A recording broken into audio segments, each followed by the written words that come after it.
You don't sleep enough, and neither do I. And as a result, it's causing one of the single largest epidemics of all time. Sleep is absolutely vital for all cognitive function.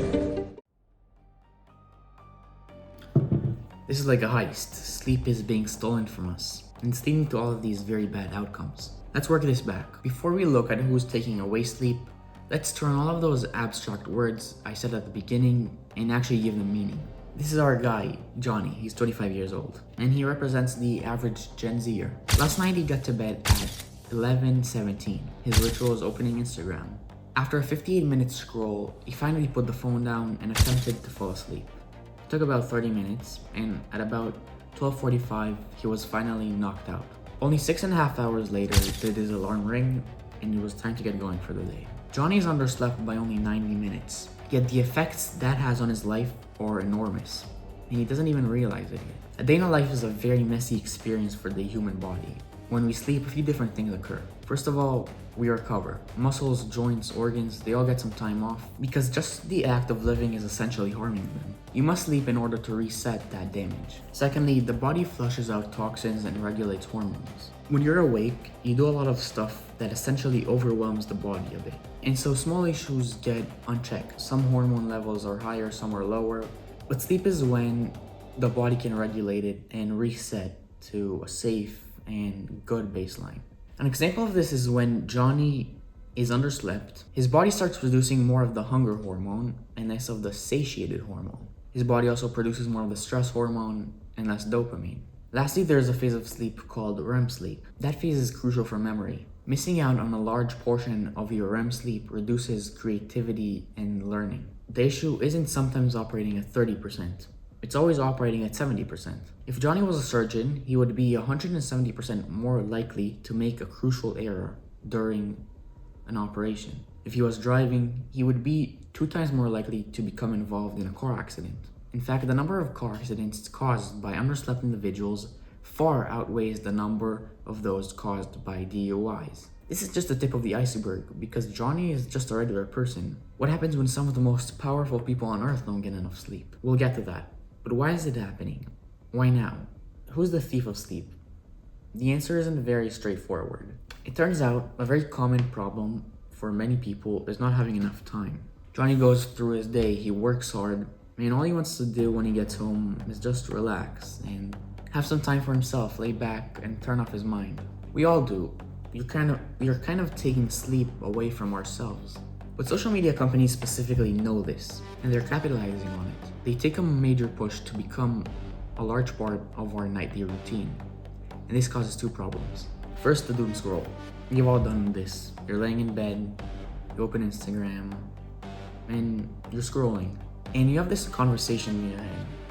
One part of you says, maybe it's time to turn off the phone, put it down, go to sleep. The other part says, maybe just one more, right? Like, you want to end on a good video. Just one more.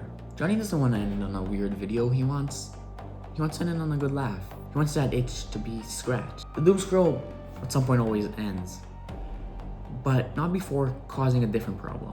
When we look at a phone late at night, it tricks our brain. Basically, the brain sees light and it assumes it's not nighttime yet, so we don't need to sleep yet.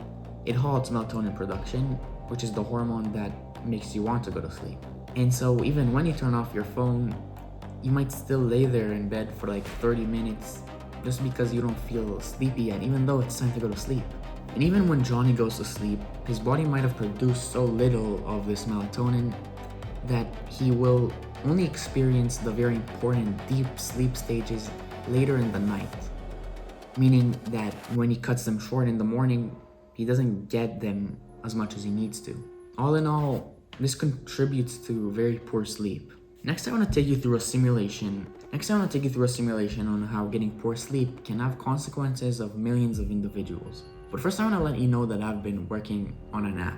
It's an all-in-one health and fitness app.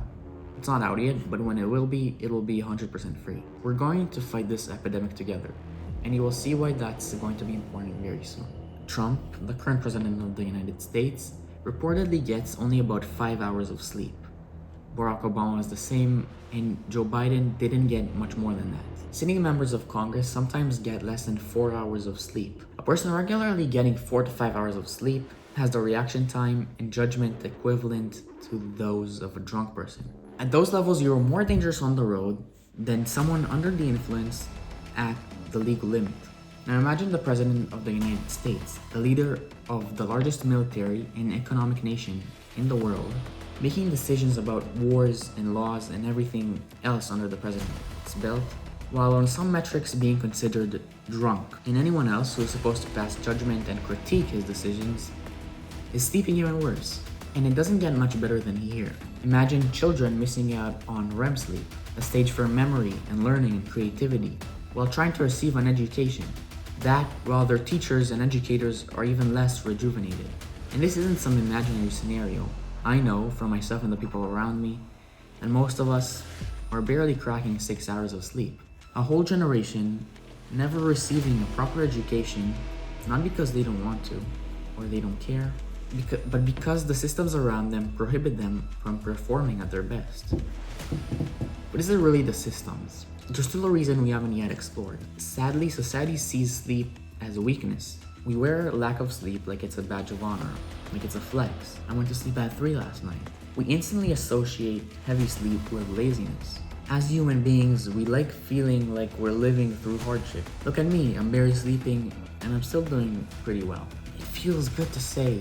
It gives meaning for all the other hardships to be there. And it makes us seem stronger than we are. But this isn't about strength.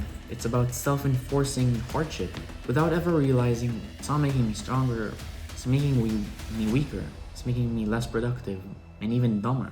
I'm limiting my potential. Interestingly, most people who sleep less than 6 hours will tell you that they're doing fine. Statistically, it's impossible that so many people have the genetic ability to sleep so little but operate so well, to still be as productive, as healthy, as happy as someone sleeping 2 hours more. Our bodies are really good at adapting. So good, in fact, that even when we lack sleep or lack food, we adapt in a way that makes us feel as if we're operating like usual.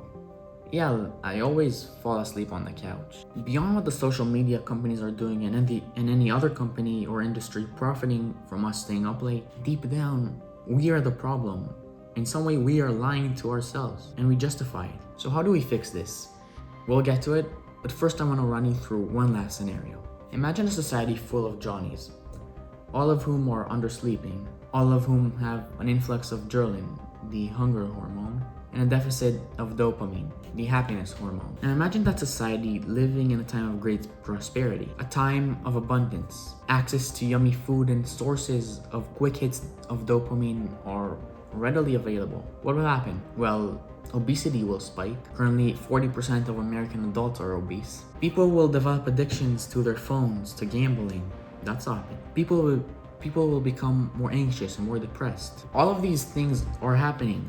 We are living in that society. We have people in charge who on a daily basis operate as if they are drunk. We have a whole generation of children who won't get the education they need. Mental illness and obesity have never been higher. Most of this is just because we want a little more time to relax, a little more time to ourselves, and because we lie to ourselves and tell ourselves that we are stronger for staying up late, for not getting the sleep we need. It's bad. So how do we fix this? I'm not going to lecture you and tell you how to live your life. And I know for many people, it will be hard to make changes just because of certain life circumstances. But I've looked at the research and we can become a better society and it wouldn't even be that difficult. The important factors are going to sleep at the same time, waking up at the same time, and getting enough sleep.